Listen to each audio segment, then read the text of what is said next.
Ahoy! Welcome to Zlín Film Festival Bubbles. You thought festivals were all about red carpets and champagne. Well, we don't have the champagne, but we do have the bubbles. Our daily talk show or interviews with festival guests. And today, the bubbles in our studio are Filip Pošivač, the director of the film called Tony, Shelly and the Spirit, and Jana Šrámková, who was the animator for the film. Filip, I told you we have a problem. I cannot tolerate it if my guests have a better shirt or a nicer shirt than I have. So I would prefer if you took off your shirt for the rest of the interview. But okay, I'll have to accept my master today. But in return, I'll ask you some really difficult questions about the film you made. Tony, Shelly, and the Spirit. That's 3 title characters. There's Tony, there's Shelly, and there's a Spirit. Maybe you could introduce all 3 of them so that we know what the story is about. This story is about a little boy who has very special difference, I have to say, or handicap maybe, because he glows and he has a bit of problems with self-acceptance. But in one moment, a new neighbor will move to this house, and from this moment, the story starts. So that's Tony, and that's Shelly. Yes. And then we have a magic spirit.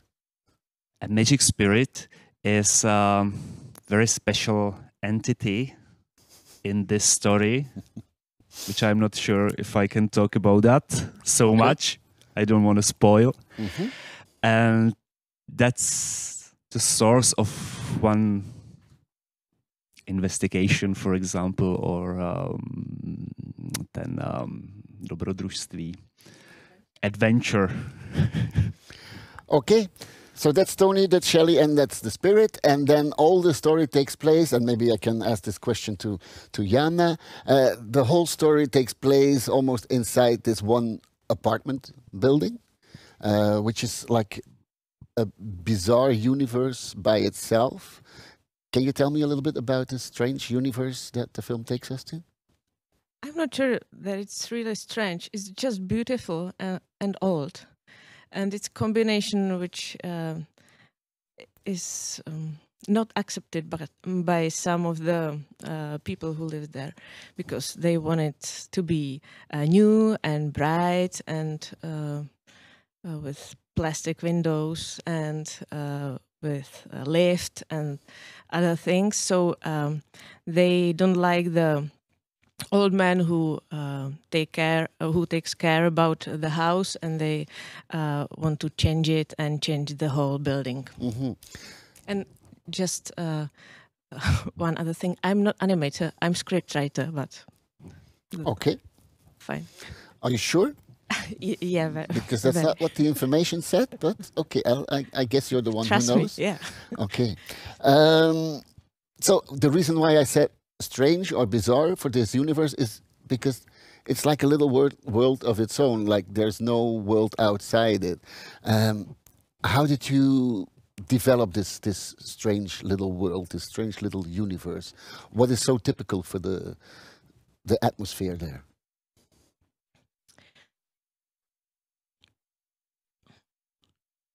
I don't know. It's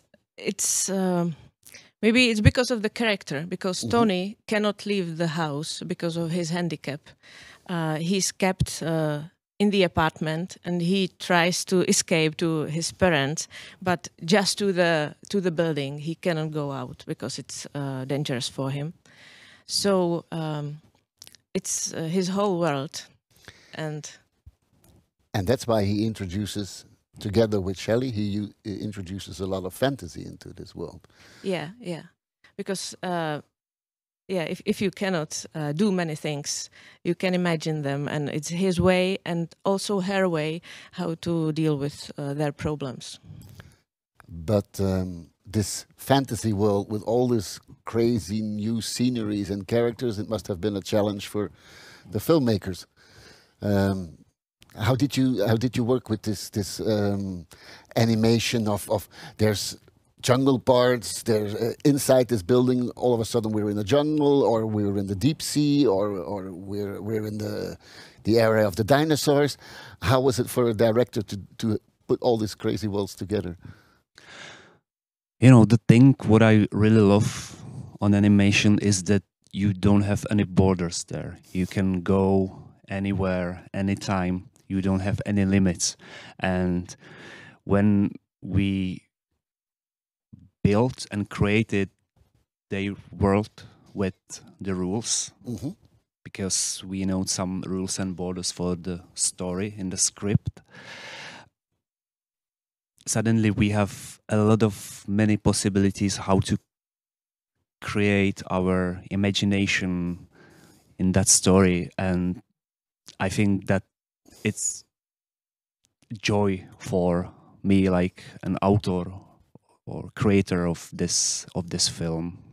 I really enjoyed it, actually, I have to say.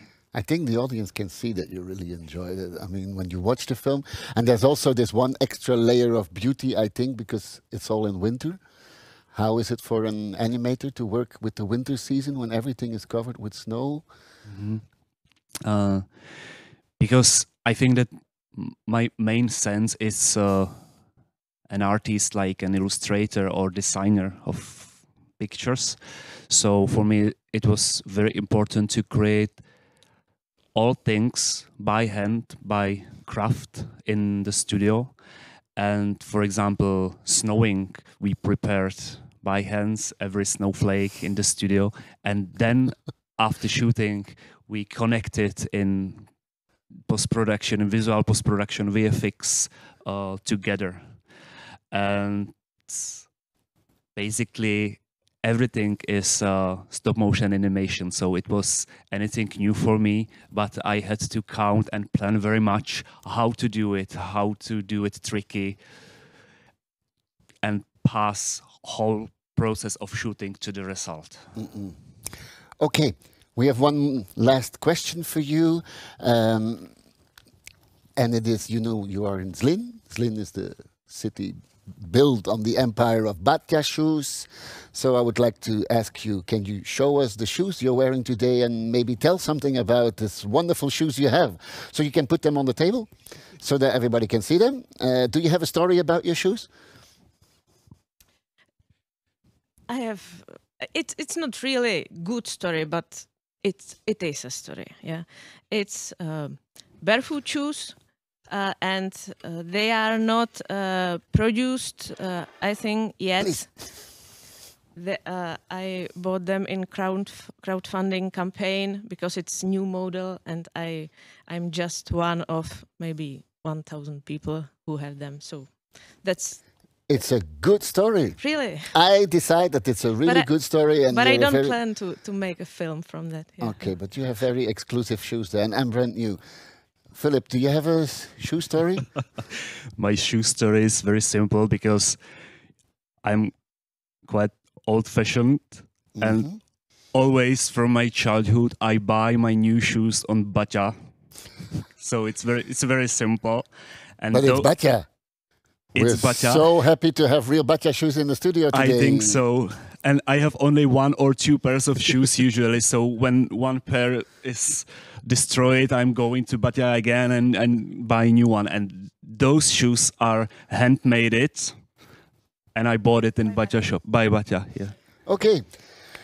Thank you so much for the shoes. Thank you so much for the shirt. Thank you so much for the stories about your film that we all really enjoyed watching, and I hope many other festival people will enjoy watching it. Thank you for watching our Festival Bubbles. You can also listen to the interview on the festival podcast, and we hope to see you around in the Zlín Film Festival this year. Thank you so much. Thank you very much for the invitation. Ahoy!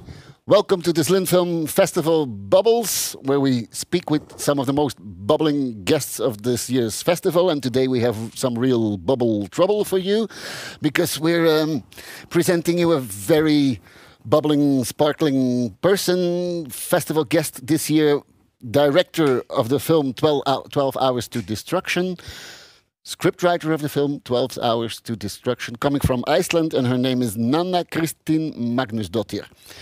Nanna Kristín, the title is a bit misleading, I'm afraid. I was sitting in front of the screen expecting like some violence, some video games, some explosions, some destruction. Then the film starts, and maybe you can describe us what is the first scene, and in that way also describe us what the movie is about. It's not exactly a lot of explosions going on in the first scene. No, not in the first scene.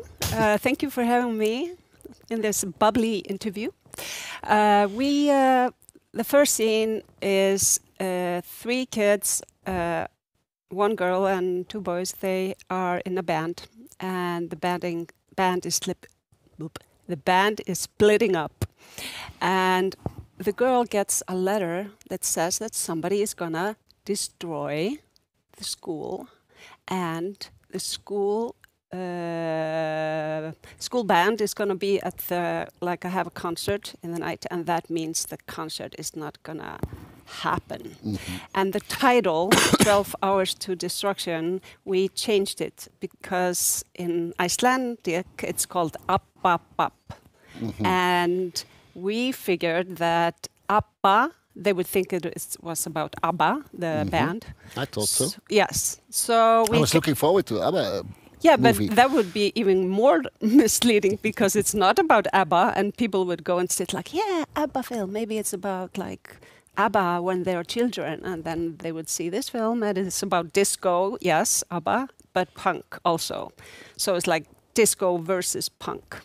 Story of my lifetime. Is it? It is. Wow.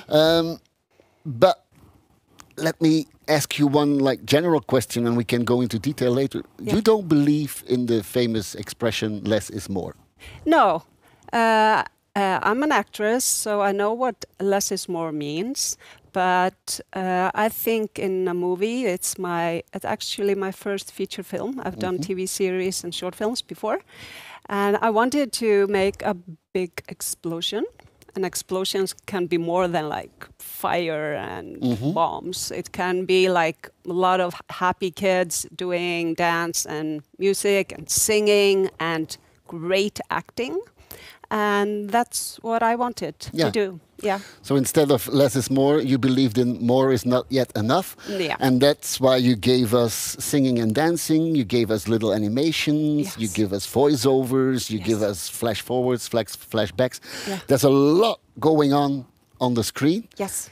And still you keep it all together. How did you do that? Well, thank you. Well, that's my job as a screenwriter and director, so that's how I did it. Yeah, because you easily could have created some chaos, but you did not. No, I wanted a little chaos, but it makes sense in the end. That's what you say. Yeah. Everything is rhythm in this film. Even the way the characters move, they move in the rhythm. The way they speak, they move in the rhythm. It was like you had a constant metronome ticking on the set to keep them all in the rhythm. How did you do that as a director? Because you work with loads of kids. There's some scenes where a lot of kids are on screen, and still you keep them all the time in rhythm. Well, I'm not going to say that this is just my job. I had a great team with me. I had a dance choreographer. I had a set designer. You know, they did a lot with work, and we had preparation. We had meetings. It's all female, so we called it like our girl power meetings, and we talked about things like, should we do it like this and this? And I had ideas, and I said, my ideas are not always the best ideas. So tell me, what are your ideas? Or tell me like, oh, that doesn't really make sense. And that's really how everything came together, because there are many women doing thoughts and doing a full feature film. Yes.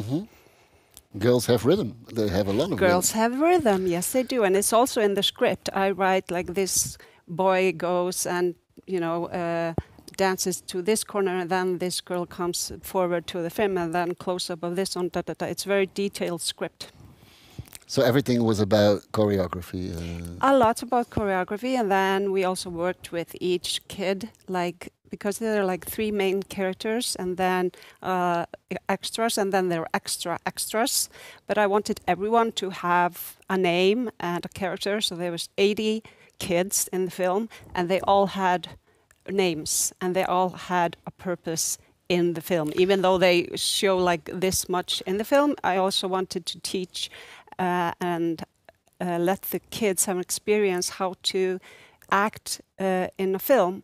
So that was really nice because I'm an actress, and sometimes you see like girl in pink, and you don't really want to be girl in pink. You want to be like Charlotte or something, you know?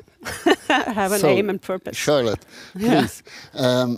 Even if everything was so structured, everything was so synchronized, all the time you can see that the kids are having a lot of fun. Oh, they had so much fun. It was during the second wave of COVID, and we had to stop the shooting like 3 times. Sometimes for 1 week, one time for 3 weeks. So that was a lot of pressure when we were doing the film. Mm-hmm. But the kids were just spot on and always came back and happy. And yeah, I guess that's how kids are. So people say in the industry that it's most difficult to work with children and animals. And I do not agree. I haven't worked with animals yet. I don't know, but kids are great to work with because they don't really ask that many questions. You just like tell them and they're like, oh, okay, I'll do it. And the questions are really, they make sense if they have questions. They don't doubt anything. Like we doubt a lot of things when we're grown up because we have had a lot of failures in our life. But kids don't have that. So they're just really open and happy. That's why the kids' questions are probably much better than my questions. But my last question is a very special one. Okay. Is it bubbly? Yeah, definitely. Okay. You know that we're in Zlín, and the glorious empire of the city of Zlín was built on one thing, which is shoes made in the Batja factory. I know. I'm going to buy my husband's shoes here. Good. Yes. But we're not talking about your husband's shoes. We're going to talk about your shoes. Could you please put your shoe on the table and tell us if you have a story about the shoe that you're wearing today? Should I take it off? No, you can you can just do it like this. Yes. Okay. Is there a story behind your shoe? Yes, there is a story. I'm in a mommy club. Like I have a 15-year-old boy, and he has been playing soccer since he was 5. And the moms, we stick together, and the boys in his team. And we were having dinner, and one of the moms had exactly these shoes on. And I said, oh my God, I love your shoes. And she said, okay, I bought them in Sarah. And I said, is it okay that I buy the same? And she said, of course. And that's like girl power. And your next question could have been, and is it also okay if I wear them on a TV show in the Zlín Film Festival? You do? I mean, that you could have asked her. Oh, yes, I could have. But I don't, I'm amazing woman, but I don't see the future. That's, yeah, that's my only flaw. Okay. But we're really happy that we had you in our festival bubble today. It was a super pleasure. I hope people will watch it. They can watch it on the YouTube channel. They can listen to it on the festival podcast. And it was a pleasure to have you here. Thank you so much. See you all. Thank you for having me. Ahoy. Welcome to Zlín Film Festival Bubbles. I think it was Diana Ross who once sung I Want Bubbles. So we give you bubbles. And today in our festival bubble are 3 of the most sparkling, most bubbling guests of this year's festival. The director, scriptwriter and main actress of a film called Billy Blue, coming all the way from Quebec. We have Marie-Lou Wolf, who's the director. We have Liliane Skelly, who's the main actress. And we have Sarah Maud Beauchesne, who is the scriptwriter. And actually, the film was, for the first time, screened here in Zlín with a real audience. And it was the Zlín audience. It was like the world premiere. Yeah, it was. How... just for your information, or for the people watching this, it was not really a children's audience because you were the opening film.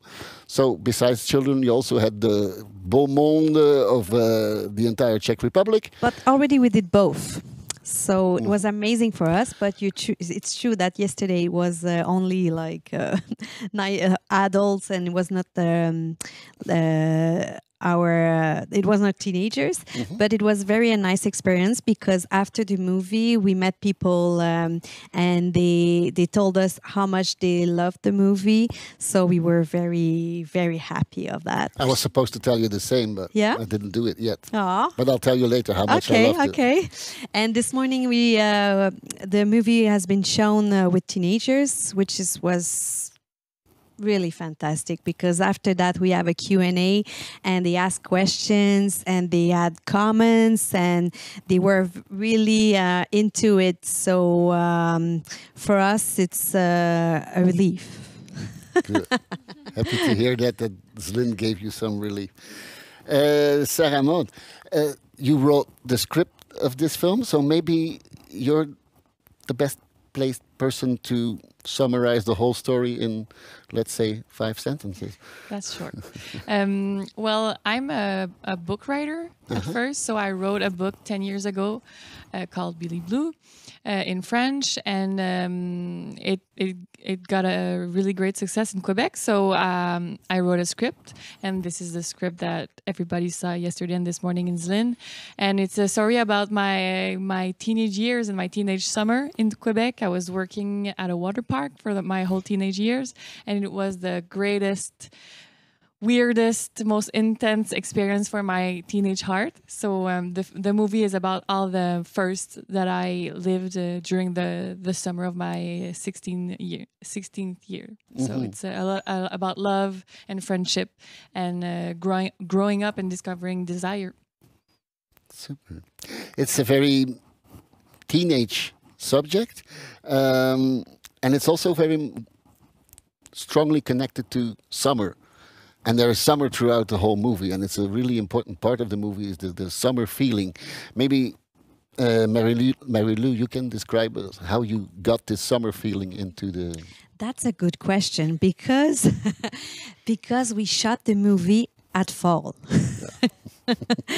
And late fall for some scenes, which was very cold for the actors because we have a lots of scene in the pool. I guess I know what my next question is now. Yeah, so they were freezing really, and we finished it because one night was too cold, so we finished the scene in the studio like 2 months after that we finished the shoot because it was too cold. So for the feeling of the summer, we chose a place it's an hour from Montreal, which is the country, and that has many nice trees, and they still were green. So it is good for the image of summer.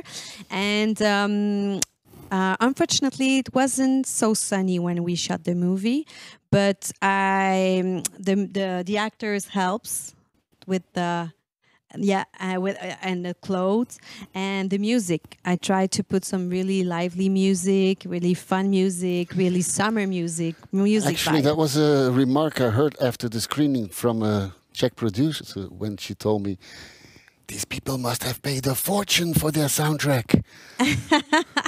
Because it's all summer hits and it's all famous and it's all uplifting music. Yeah, it's true. I fought for that. And it was important for me to put some really nice music because I think that the teenagers, it's important for teenagers' music. And but we were really precise because before we had I think 12 others very successful songs, but I had to choose. So I chose 2 or 3 really specific one, and after that we it's the important is when you put the music in the film, so you feel that we have many, but we don't have so many. Okay, Liliane, talking about swimming pool in autumn. Of course, I want to know how it was, but I also want to know because the film is somehow it has different chapters that every time are defined by you swimming in this magical, beautiful dream scenes or dreamy scenes. Can you tell me something about the scenes shot in the swimming pool, whether it was cold or whether it was dreamy? Okay, yeah. So the scenes that we filmed in the aqua park, not the dream scenes, those were done separately in a pool, like inside. So all the outside pool scenes, we were actually lucky. On some days it was really warm in September, but then some nights when we were filming at night, I remember that scene that we had to finish in the studio. It was like 10 degrees, going in the water that was not heated. So that was a challenge.